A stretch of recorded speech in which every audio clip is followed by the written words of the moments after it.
The G-Way Podcast with Deacon Dirty. What's up, y'all? It's your man G-Way holding it down, kicking it alongside with my man Deacon. Dirty. And we got a very special guest in the building. You sound low on that one, Deacon. Your mic up. Yeah. Hey, okay, good. We got a very special guest in the building, man. My man Ashford Sanders, season 5 Sunday Best is in the house. Yes, What's sir. happening, fam? How you doing, man? I can't complain, dude. I'm just out here doing what I do. You know what I'm saying? That's up, man. I'm chilling like a villain, whatever that means. You know, I'm just Whatever that means. You know what I'm saying? Yeah. I'm actually in the studio right now working on some new music, man. I'm excited about it. Okay, that's what's up, man. Well, you know, we'll back it up just a little bit so people could refamiliarize themselves if they, for whatever reason, forgot. You came to the world via BET's Sunday Best season 5. Yep. And you sang one of the most. This song is dope, dude. Millions. Yes, sir. Millions.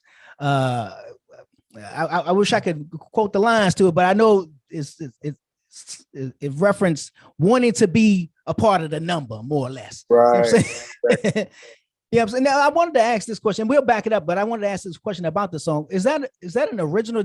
That's an all you? Oh no, actually, that's by Marvin Winans wrote that. Actually, Is it okay? yeah, I wasn't right. sure. Okay, but you owned it. Yeah, You know what I'm saying? You made it your own. You know what's crazy though? You know, on Sunday Best, they pick your songs for you. Okay.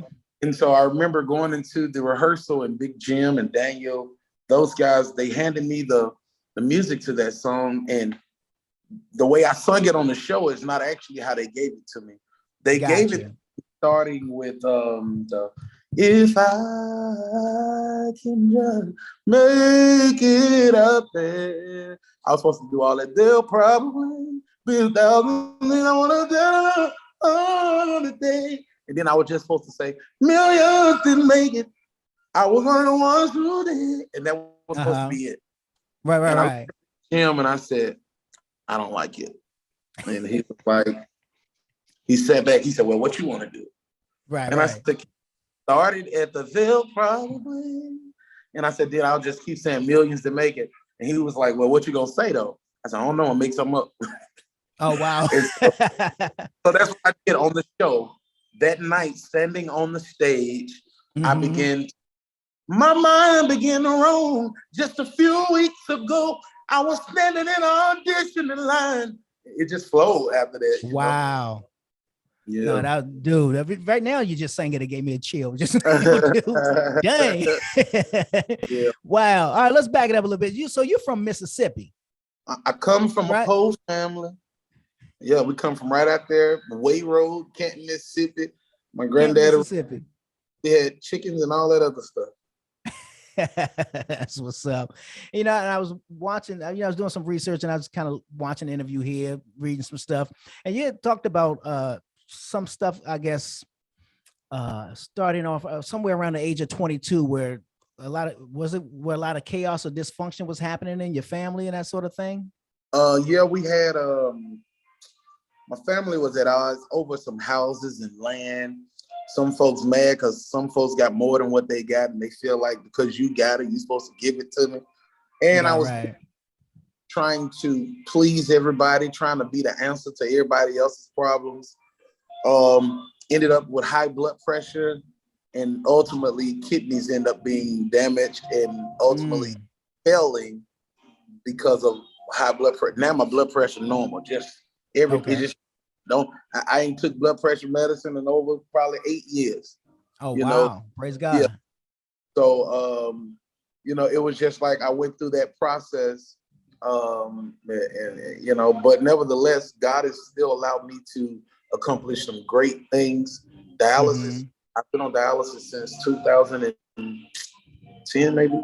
But it has never really interfered with anything that I had going on career-wise. Yeah. Now, how did Sunday Best come about? Because I heard that you had auditioned like 3 times or 2 times prior to, or something like that. When did it come across your radar and for you to decide to go audition? Well, it was season 2 of Sunday Best. Mm-hmm. I want to say it was season 2. They were auditioning in Atlanta, I think. Okay. And me and one of my homies hopped in the car at the last minute, drove all the way to Atlanta. Right. And was that the season 2? Yeah, that was season 2.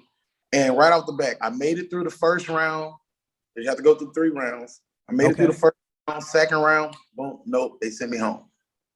Wow. I was hurt, but I do know I was nervous. And anytime you're nervous, it can make it sound like you don't know what you're doing. Yeah. Nevertheless, season 3, we were in New Orleans. Well, I wasn't gonna go back to Sunday Best after that. Okay. Mm-hmm. But season 3 came around and they were in New Orleans.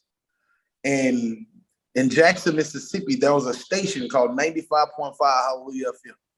They were doing a Get on the Bus, where you call into the station and audition, and then the listeners vote whether they need to get you on the bus, and then they took a whole bus load down to New Orleans to audition for the show. Okay. Well, one day, I just turned on I-55 South, my phone rang. He's like, "Hey, Ashford, it's Therese Harris from 95.5 Hallelujah FM." And I'm like, "All right, how you doing?" He's like, "Man, are you going to get the bus?" I said, no, sir. He said, "Man, come on, man, you got to." He said, "I tell you what, I'm going to play one of your songs," because at that time I had already recorded music with the Williams brothers and other people. Oh, wow, okay. He said, "I'm going to play one of your songs, and then we'll see what the people say." I said, "Cool." So he played, I think I did a song with the Williams brothers called "Blessed Assurance, Jesus is mine." And when the song went off, he was like, "I tell you what, Ashford," he was like, "I'm just going to put you on the bus." He said, "So you automatically on it." And so short, I rode the bus with them to New Orleans, made it through that was the year Leandria was there. And a Dathan Thick Pen, we auditioned. Okay. Made it through all 3 rounds. I got 2 yeses. I got a yes from Erica and a yes from Donnie. But Tina was like, "I mean, I think he good, but I don't think he with the other guys in the competition." Wow. So nevertheless, I got the 2 yeses. So we leave. Even though you get yeses, don't mean you make it on the show. Right. So come home for like 3 weeks. I remember me and Dathan Thick Pen, we were calling each other every other day. "Bro, you heard some yet?" "Nope." "Bro, you heard some yet?" "Nope." And so at one point, Dathan hit me. He was like, "I got a call." I was like, "What?" He said, "Yeah, they called me." He said, "You ain't got a call?" I said, "No." He said, "Well, I heard they messed some stuff up." Long story short, I didn't get a call. The show was on TV, the audition. So they're showing my audition. So I'm like, "Oh, wow. Wait, they're going to call me because I got 2 yeses." So, man, when they showed that audition, I sung, "Oh, how I love Jesus. Oh, how I love Jesus. Oh, how I love Jesus." That's what I sung. And when they showed it, they had Erica saying what she said. Tina said no. She said what she said. But they had Donnie saying something completely different. Really?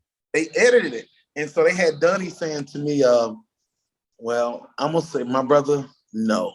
The church is, I think the church is where your ministry is. That's where you need to be." Wow. And I was devastated. I was so upset. Wait, so you telling me this was rigged, so to speak? Definitely. Wow. Because never said that to me. Yeah. So, what Donnie said to me in real time was, he said, "Well, brother, I'm going to say yes." He said, "Number one, I want to see more guys in the competition." He said, "But you're going to have to bring it." I said, "Okay." Yeah. But on TV, he was like, "No, the church is where your ministry is." And so at that point, you're cooking the books, bro. Dang. I was over it.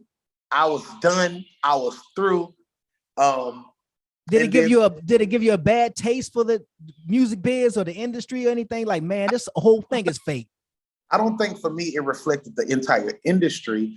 I knew at that point. See, Donnie didn't have nothing to do with that. That was the producer, and that had edited, make it fit whatever they needed it to fit. And it's just TV, Yeah. I'm with you. Yeah, but I thank them for showing at least the audition. Yeah, yeah. But I'm sure your stock went up as a result of that too, right? Yeah, I mean, people say I saw you on TV, et Yeah, cetera, yeah, et cetera. yeah. So season 4 comes, I'm done with Sunday Best. I don't want to do that show no more because of that. I did an audition for season 4. Season 5 is I went to Texas and auditioned for X Factor on a Friday. Okay. And I made it all the way through. I got the yeses I needed on X Factor. But of course, that don't mean you make it on the show. As I was leaving out the door on that Friday, some random guy, don't know who he was, he stopped me. He said, you know Sunday Best is auditioning in Dallas tomorrow. He's like, and? I was like, I ain't have a $60. That was going to be enough to give me a full tank to get back to Mississippi. Yeah, I feel you. I looked at my drummer that was with me. I said, bro, you want to go to Dallas? And, he talked real country. He said, whatever you want to do, Jew. So I was like, all right. So we get in the car. I make a crazy decision. I go to Dallas. Yeah, yeah. Get to Dallas. I ain't got no more money to get no hotel, no nothing. So we both sitting in the car. I'm scared to call my mama because she finna snap. Like, why would you even do that? And so you're chasing your dreams, man. Right. So she sent me some money to get a room. So we get up. I get a room at the Hampton. And so we get up that Saturday morning and I look at my drummer and I said, bro, let's just go back to Mississippi. And he was like, why? I said, because the way Sunday Best work is if I make it today, I got to come back tomorrow. I said, we got church tomorrow, which was that Sunday. And well, let's at least just go over there and see what they doing. We drive over to the Potter's house. I go in, I get a number. I sit, let me show you how God worked, man. I get in, I sit down. It's like, maybe 2,000 people in here already. And so after sitting there for like 2 hours, I get up to leave. And one of the what? To leave. I was going home. To leave, okay. I decided, I'm like, what am I doing? Like, you're wasting your time. You're going to sit here all day, audition, can't stay for the real audition. So I'm getting ready to walk out the door, and one of the producers stopped me. I can't even remember her name, but I can remember her face. She said, sir, where are you going? I said, well, I'm going to go home. She said, why? I said, because if I make it today, I got to come back tomorrow. I said, and I don't want to come back tomorrow. I said, I got to go to church tomorrow. She said, no, it's a one-day audition. Oh, wow. She said, we have to be out of here. Bishop Jackson have service here tomorrow. She said, wait, your name Ashford? I said, yes, ma'am. She said, you auditioned in Atlanta and New Orleans. I said, yes, ma'am. She said, come go with me. She bypassed me through the first 2 auditions. She sent me directly to the last audition. Yeah. And I made it. I got on. I sung the I Need the O for Donnie. And I think it was Kim Burrell and Yolanda. Or CC. I think it was Yolanda, though. And 3 weeks later, I was sitting in my ghetto apartment with one recliner, no furniture. And I got the call to come in and said I had been accepted to do the show. So nevertheless, they flew me out. We did the show, and it was a very maturing process. I learned a lot. We were treated very well. That's good to hear. Yeah, we were treated well. It's just the fact doing those shows, you get caught up in those contracts, and you can't really move after those shows are over. Man. Yeah, the way you should be able to move. Absolutely. Yeah. I heard that, I heard you saying something in regards to like when, you went through the whole season and the audition, well, not the audition, but the season. And when it came elimination time, that Kirk Franklin couldn't understand why your name was, why you were being eliminated. Like his whole mannerisms and everything spoke that. Yeah. The elimination show, that's the night I did the Ashford dance. We were on stage. The Ashford dance, there you go. Well, when, I guess I could say this. I want to save this because I'm planning on putting together a really nice documentary where I want to just tell my truth and my experiences, but I was told later that, the actual judges had nothing to do with sending me home. Back on their list, I wasn't going home. It was a more marketable decision from the executive producers of the network. Really? Yeah, when I remember that night, Kurt kind of stood when he opened the paper and looked. He stood back on one leg and he was like, "What?" He just was shaking his head, almost like with tears in his eyes, and he was like, "Yeah, gotta be kidding me." And he was like, yeah. My brother Ashford, you won't be moving forward. And from there, it was just like chaos. Like a lot of people were upset. There was a lot of I remember the musicians when I came off stage, they were all upset, et cetera, because they were really rooting for me to, at least be in the bottom two. I always thought it would be me and Pastor Michael Lampkin, the last two standing, because that would have been made. I had someone to tell me that, they had kind of already plotted that Mike and I would be the last two, and what they were going to do, they were going to put a piano in front of him and a piano, and they were going to let us battle it out for the finale. Really? Which would have been excellent ratings. That would have been. Oh, yeah, absolutely. Yeah. But that would have been great. I mean, the two big guys almost look like brothers, and we on stage just wearing it out up there. Yeah. That would have been y'all version of what is it? What's the battle joint that they be doing on IG and all that stuff now? Versus. Yeah, your version of Versus. Yeah. That would have been fun. Yeah, that would have been awesome. I didn't know you played like that though. Yeah, I play key. I'm not as fluent as Mike. Mike actually played for me in Texas. He played with my in Texas, but he's a really fluent. I'm good enough to pad my way. I'll pad my way through anything. But Mike do all the tricky stuff. I can't do all that. I'm just anointed to stay here in the middle. They can hit them chords. Right. Now, where that Ashford dance come from, man? I grew up watching the Kenton Spirituals. Okay. Harvey Watkins and the Kenton Spirituals for years. I was a huge fan. So a lot of my stage presence is stemmed from what I grew up watching. So Harvey would always allow the music to move his gesture, his body language also. It's kind of like Michael Jackson. I watched the Candies and Michael. If Michael snapped his finger, the music also did it. So on Better, the music is going. So automatically that gives me like a jerk. So for me, it just felt good to put my hand on and just kind of go around. I just did what I felt the music wanted me to do. That's hot though. I'm saying, and I'm sure you're known for it. I'm sure remembered for it even from Sunday Best. I'm sure. Oh man, when I go and people book me now, I always put the pastors and bishops on the spot.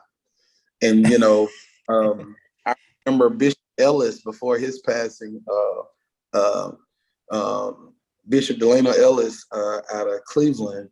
I came to his church a few times, and I called him up to because Bishop Ellis was always just like, and nevertheless, I called him up to dance. He got up, he kind of put a little lean to it a little bit, but he had it, man. Right. I enjoy doing it with the pastors to let people see their pastors just in a different light. Have a good time. Yeah. You got some uppity pastors that won't do it. Oh, absolutely. I'm sure. Some do it. It's a really, really great time when they do. Yeah. Now, I heard that, things changed over at Sunday Best after you were eliminated. It was not the same. In fact, something about a cameraman kind of, did he come down from the ceiling, from the sky? Like, what did he do? Crazy. Did he whispered in your ear? I have a lot of white friends, like literally. They don't really listen to gospel music. I mean, they listen to Christian, but not gospel music. So primarily, this white cameraman is up in the ceiling. In my mind, they're not listening to gospel music because I know how my white friends, they're just here, they're doing their job. Yeah. thinking that you're impacting them or they are, but after I was eliminated, I came back for the finale taping. And this cameraman comes out the ceiling, drops the rope down, crawls down, and he gets in my ear and he said, "How are you?" And I said, "I'm good. How you doing?" He said, and he put his headsets on my ear. He said, "You hear this?" I said, "Yeah, it sounds like a bunch of bumblebees or something." He said, "Exactly." He said, "It never stops." He said, "It never stops." He said, "But the night they eliminated you," he said, "it went completely silent." Wow. He said, "It went completely silent." He said, "And I just want you to know, nothing has been the same since you left." Wow. I didn't That understand. speaks volume. Yeah, I mean, for me though, I'm, like I was telling someone else, when it came, I didn't care about competing with the other contestants. That wasn't my art. I didn't care. God knows I could care less about the competition part. I needed the platform. I'm with you. And for all of these years, hoping to get connected, hoping to get in front of the right person that could help my career take off the way it needed to. Well, I was telling the contestants, "Hey, don't do that. If you sing it that way, they're gonna send you home." Hey, that's I heard you were coaching some of the contestants. Yeah. That's busy. Don't do that. Simplify that. You don't have to do that. That's like I remember Alexis Fight was doing God has not promised me sunshine. That's not the way, but I live to rain. And I remember telling her, because I said, "Alexis is too busy." I said, "Simplify. Some songs are legendary. You don't have to change them." That's why when they gave me the Andre Crouch song, "I thank God for my mountains. I thank him for the valley." I just sang the song. Yeah. Wow. That song lives by itself, but I was definitely telling some contestants the do's and the don'ts, because it wasn't about me trying to belittle them to make them lose so I could win. Right. I feel you. I wouldn't know. When it all boils down to it, you can go back and watch every episode of that show. And I say this humbly. I was never flat. I was never sharp. I was never none of those things, And so other contestants, they were told, you're a little sharp, you're a little pitchy, you're a little flat, but for me, I'm a perfectionist when it comes to, like, even now in the studio, if I'm flat, trust me, I know I'm flat.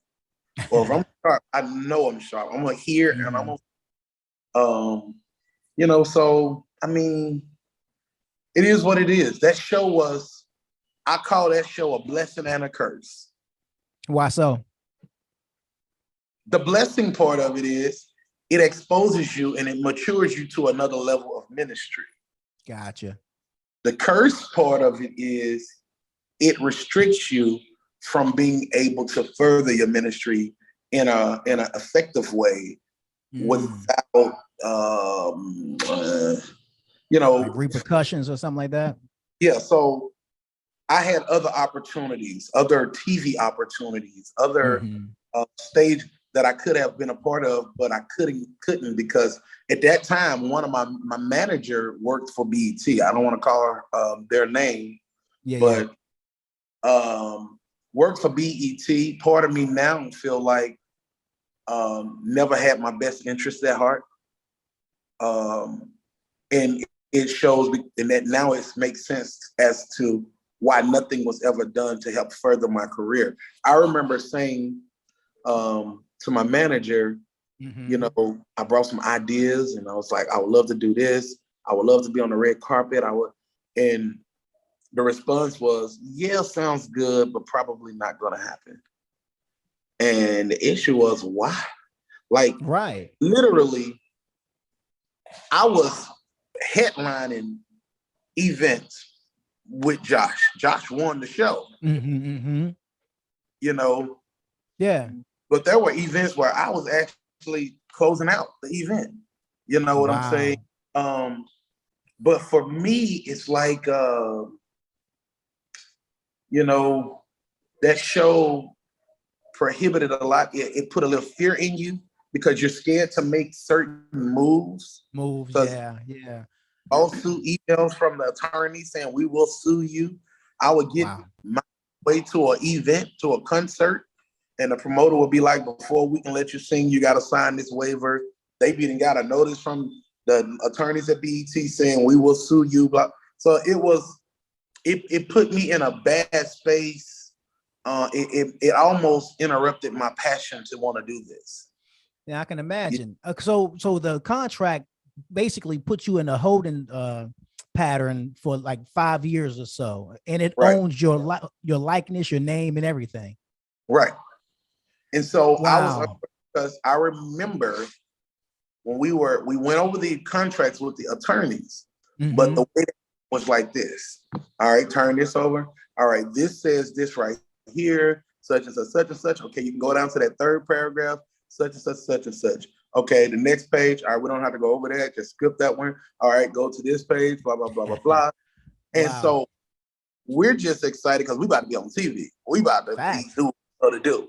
I got you. Yeah, that's kind of how that process went. But nevertheless, yeah, we signed that 5-year deal. And I remember I went to Kirk personally. And I was like, man, I need a deal. Yeah. It's face to face. Like, I need some help. Like, I'm struggling. I need a deal. And he was like, well, let's just wait and see what your manager's gonna do. I'm like, Lord, now, why did he say that? Looking back. You think he might have knew something but just couldn't really tell you? Well, I definitely think that he knew something. And I think that it was all probably something pre-discussed with the staff that none of y'all, you can't work with the contestants. It'll be a conflict because even people like Big Jim, some of the other musicians from the show, they reached out after the show, and the first thing they said was, "Are you out of your contract yet?" Wow. Like, no, bro, we can't do nothing with you until you. It sounds like Kirk probably wanted to sign you too. I wouldn't be surprised. I think Kirk could have did a lot more if he wanted to, though. Yeah, I'm sure he had has a lot of pull over there. Yeah, he was one of the producers of Sunday Best. Yeah, so absolutely. Yeah, like Kirk could have done Idol. Yeah. But you also, you said you also sat down and spoke with Yolanda Adams about, yeah, we were at situation. the Gospel Fest one year, and I went down and I talked with her because I needed direction. I didn't know what to do. Yolanda was telling me to pretty much get on like a lot of showcases, push myself out to a lot of the showcases and things like that. But I think the biggest mistake I made was going with that first manager. I think I should have went with a non-employee of BT. I got you. Yeah. And went with somebody like a Vero if I had known somebody of her caliber at that time. That could have definitely. Vero's dope. Yeah. In fact, I don't want to shift gears too much. Well, let me ask you this last question before we move on. Any regrets being a part of Sunday Best? I don't have any regrets for being a part of the actual show. What I do regret is I should have made them sue me. Force their hand. I should have did everything they told me I couldn't do. So when I got the call to do the All-Star Gospel Superfest, I should have did it. I should have did every TV opportunity that called. I should have took everything that came my way. Right. And then say sue me. Because I remember Donnie called me one day, and his statement was, if they're gonna hold you, they got to at least pay you. That's what I figured. Yeah. Not a single dime after the show. They pay us every season, every show we make it, they pay us, per diem. But per diem, yeah. Yeah, but here it is. Now I'm stuck in this contract, which they never sent to me. And he was just saying if they gonna hold you in a contract, they got to at least pay you. you know. So it became, that moment taught me that just because people are in gospel music don't mean that they are saved and they trying to do it the right way and God is the head. You know, they don't. Yeah. You know, it's a business. It's just a money maker. Still a business. Yeah. Yeah. Yeah. And so you met Verl Howard. I've been knowing Verl for mad years. We both from DC. We went to the same church. So yeah, you know, all around just awesome person. I have nothing that I could even think to say negative about Verl. Right. But you met her one day with her dropping by, you know, without knowing that it was you or yours, your restaurant. Right. That's Good restaurant that you own. Well, first, before we talk about her, when did you open the restaurant and what prompted that? I opened a restaurant back in October 2019. Okay. Which was what happened was I met a pastor in Cleveland, Ohio. Okay. And he asked me to move to Georgia. This was in 2016. Mm-hmm. I had just took out a lease on a space in Mississippi to open a restaurant. Okay. Didn't know what I was doing. But can you cook though? I can cook. That I can. Okay. Gotcha. Extra rolls for nothing. Look at your boy. But yeah. So can you hear me? Yeah, you're good. Okay.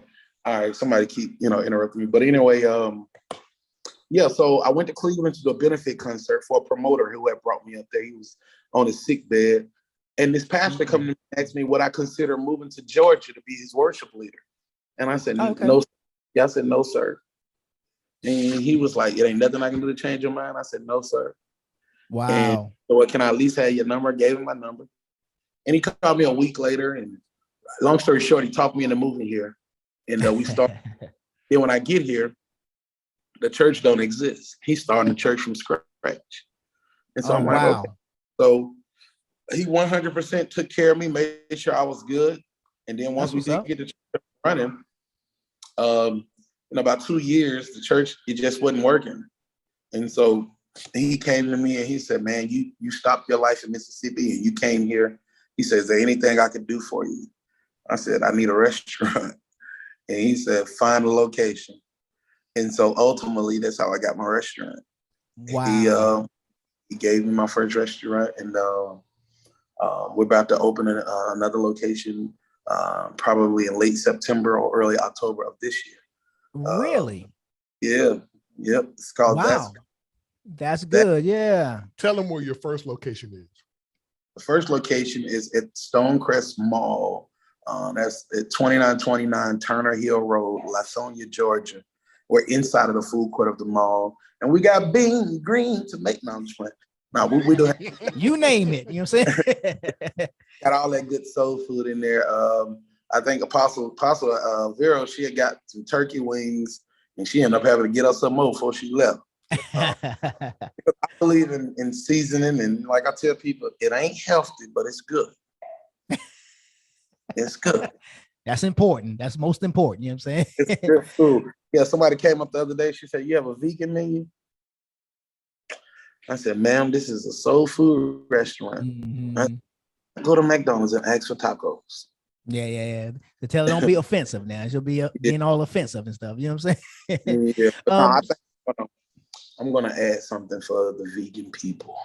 Yeah. I mean, usually it's like a plate of just vegetables is really what vegan is, right? Yeah. They say now that they can't eat like butter and something else. Oh yeah, because it's a byproduct. Yeah. I use vegan butter and something else. So I got to figure that process out. It's not really my forte, but I said if I'm gonna be in it, more people are going vegan. It may be interesting because money ain't got no religion or no taste there bud. You go. Hello. I might. That's a t-shirt. You know what I'm saying?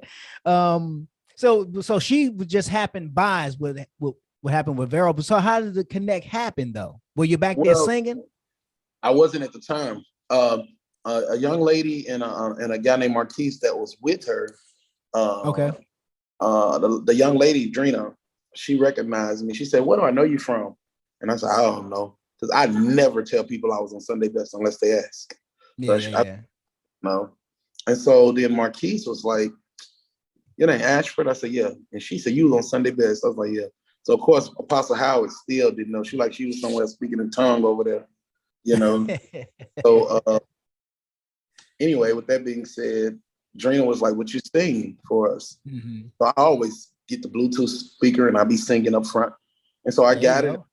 Miriam didn't make it.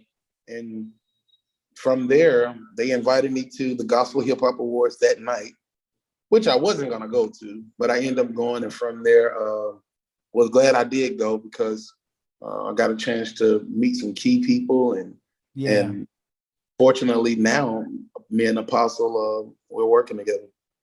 No, you talking about the Gospel Hip Hop Awards of this year? Yes. Or last year? Oh, this year. Okay. That's what's up.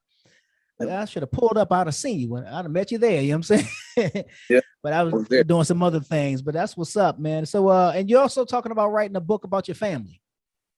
Yeah, my family, I wanted to start doing these podcasts just to help a lot of families because the issue I have with my family is we're so quick to be done with one another. You didn't come to my barbecue, so now I ain't talking to you for 3 years. That's petty. Oh, wow. And the issue is, in my family, there are no great uncles or great aunties, or we don't know them people. All I know is my mama, her sisters and brothers, and their children. Mm-hmm. Yeah. Roughly, it ain't even 50. Some of us no more because people didn't start dying. And so I've been trying to explain to my family for years, because I've sung at over 120 some funerals in my lifetime. And so I've been trying to explain to them that the hurt is coming and the memory, that moment where this person is just a memory, that's coming. So let's stop getting together only when it's time to bury somebody. To bury someone, yeah. And let's start, I just want to write that book about I think it's good enough to write a movie for stemming from my granddad, who was very abusive. That's another reason their dad was very abusive to all of them. From sexual abuse to physical abuse, mentally. Yeah. And so all of that needs to be talked about because that could definitely relate and help somebody else that may have been or currently experiencing something similar. Right. So there's just a lot of hurt that's unresolved in your family that needs to really be dealt with. I used to tell my family, we the children of Israel. Mm-hmm. The only way we can get to our promised land is if we come together. Yeah. The devil knows as long as we stay apart, we'll never get there because we'll start dying off and we'll never get to that promised land. And the next generation, not even a thing. And so I always felt like my family held something special to God. And the devil is working overtime to keep us. When you really look at the moral of it, nobody ain't really did nothing to nobody. That's what I'm listening to you, and I've heard you in other things. And I'm like, but I've never heard him say anything that really happened. You know what I'm saying? Nobody never really done nothing to nobody. It all envy and jealousy and hatred. I don't like you because you look like you're doing well. Wow. Yeah. Wow. So then I mean you got a lot of hate during your season of Sunday Best. I had family members that hadn't talked to me in over probably 5 years. And then the night I aired on Sunday Best, all of them was my best friends. They all were my best friend. They were all blowing me up, calling me, acting like nothing never happened. But I had been trying to get my family together and couldn't get nobody together. All of a sudden, I'm able to get everybody together. I feel you. But I had a certain uncle he would show up. He never showed up to any family event. None. Mm-hmm. Somebody died.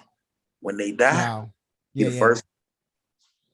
And I started wondering, wait, do we have life insurance on everybody or something? He only shows up like confirm that they ain't here. He ready to confirm it, right? You said, yeah, that's funny.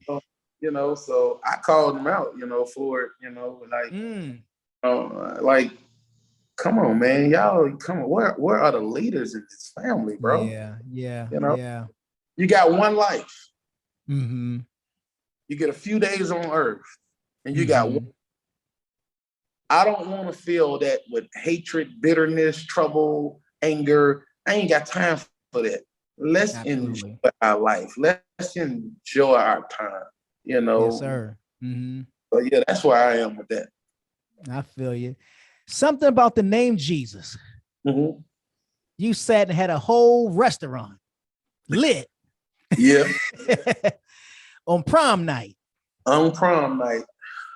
Unexpectedly, that video has over 100 million views now. Went viral with that joker. Crazy. Yeah. I was sitting upset because we had been there over, an hour and a half waiting on our food to come out. It was late. Mm-hmm. And these prom students come in. One of the guys recognized me and he said, "You Ashford Sanders?" He's like, "Would you sing for us?" Of course, I didn't want to do it. It was late, but I did. Mm-hmm. I started, people call me crazy, but I can't explain power that I feel again. And by the time I got to something about the whole restaurant started singing. Wow. They sounded good. I mean, yeah, I saw the video. I was like, wow. Yeah. You listen closely, you can hear me tell one of my homies that was right across from me. I said, "Find that note that's missing." They started singing, but it was one note that was missing. I said, "Gotcha. That note that's missing." And he came right back in on that second time, and it just kind of filled the room up. And that was phenomenal. Next morning, one of the head video guys from that filmed the show, Sunday Best, texted, and he said, "Bro, you know you're trending right now on Twitter." And I said, "What does that mean?" And he said, "That means several people are talking about you at the same time." And I said, "Why?" And that's when I got on.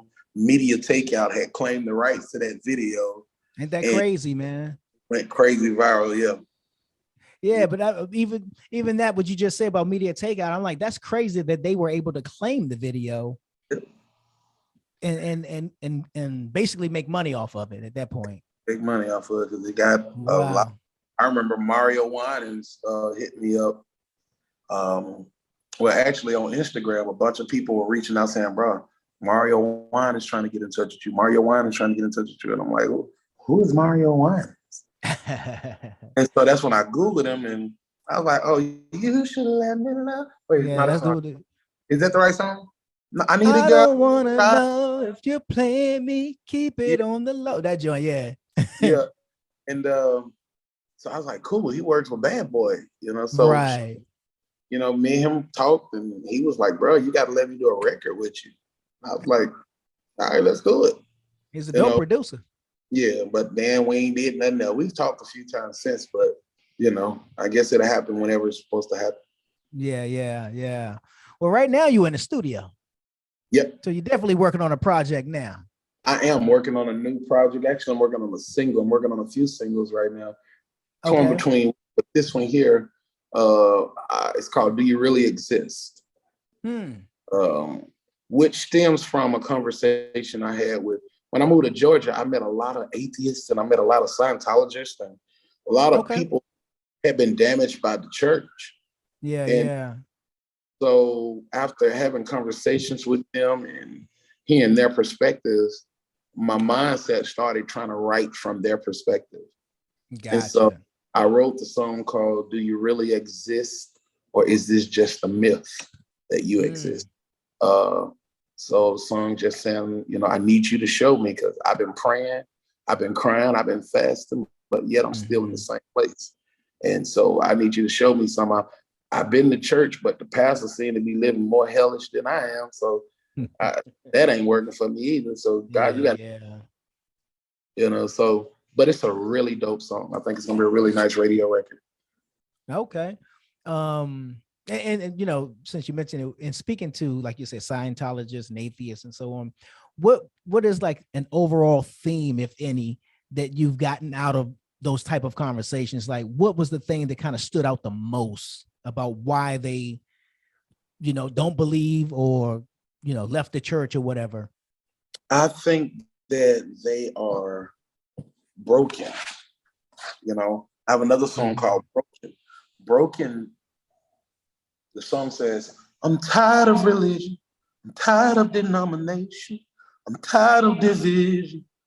And so I think a lot of people are at a place where they haven't seen God per se, visually and, you know, physically. Right. We're living off of a faith system.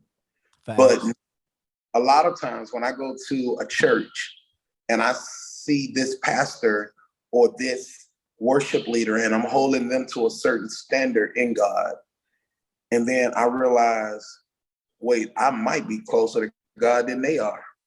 Well, whatever faith I had in God, it was kind of damaged because of what I saw, because I looked at this person and I held them to a certain standard. That's why we have to be careful with how we carry ourselves in front of people, because none of us are perfect.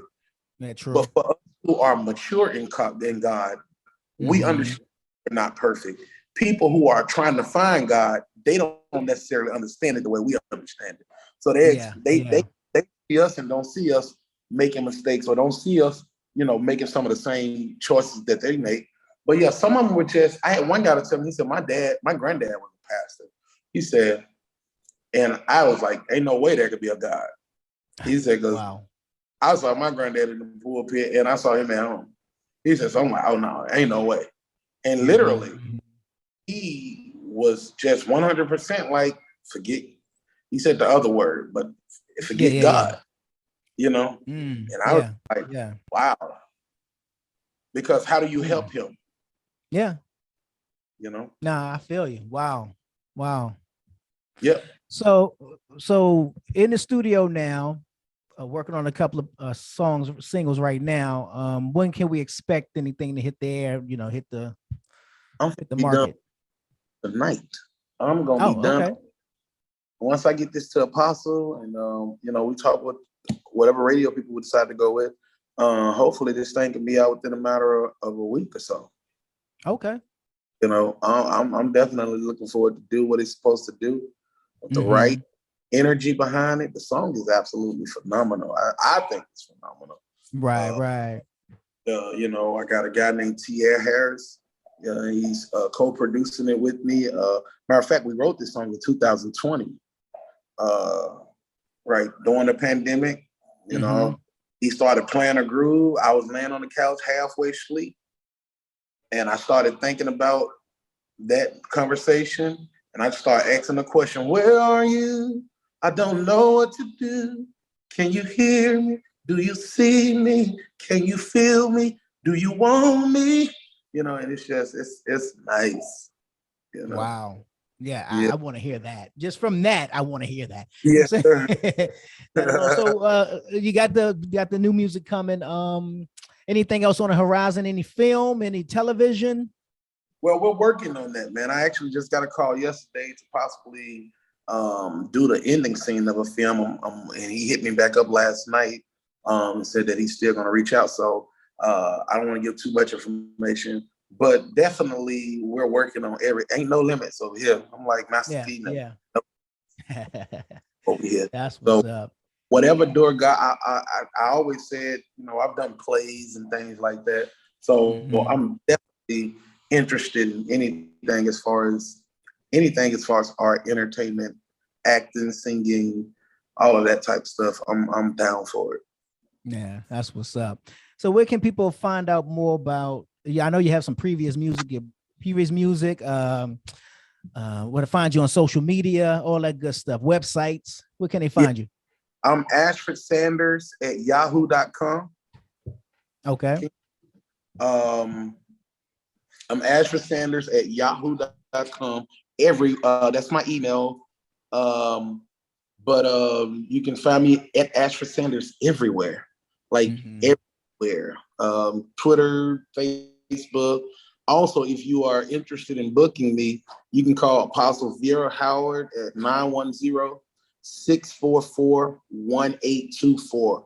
Again, that's 910-644-1824. And I would love to come be a part of your event. We have a really great Holy Ghost good time. That's what's up. Well, my brother, Ashford Sanders, man, I certainly appreciate you taking the time to kick it with us, man. When Vero hit me up, I was like, that's a no-brainer. Let's make it happen, please. You know what I'm saying? I know we initially talked about you coming in studio, but I'm glad. I mean, I know you in the studio doing your thing, so I'm glad you was able to steal away for a minute to chop it up with us, man. And definitely keep us posted on what's going on, man. I'm following you everywhere, that's for sure. And I'm gonna be up on what's going on with you. You know what I mean? And from one big bro to another, you might see me in the food court. Oh, you definitely gonna see me in the food court. I really appreciate y'all. I appreciate this opportunity. I look forward to seeing y'all and working with y'all really soon again. Yeah. Well, let me ask you this last one, and I'm gonna let you go. Are you there at the restaurant on a regular, or is it staff? You and staff? So staff, I'm there probably mostly every Saturday. Gotcha. Every Thursday and Saturday, I will probably be there. Okay. Well, shoot, today is Thursday. You know what I'm saying? But that's what's up, man. Do your thing, man. And just keep us posted, man. We'll be following. Okay, will do, man. I appreciate y'all. Talk to y'all soon. Yes, sir. Be blessed, bro. All right, yes, sir. All right. Hey, what's up, y'all? It's your boy G-Wade holding it down. And I want to thank you all for tuning into this episode of the G-Wade podcast. Now be sure to subscribe to this channel. Click that notification bell to stay up on all the latest videos and content that we post. And we just appreciate everything. Oh, and don't forget to follow us on Facebook and Instagram at G-Wade Podcast. Till then.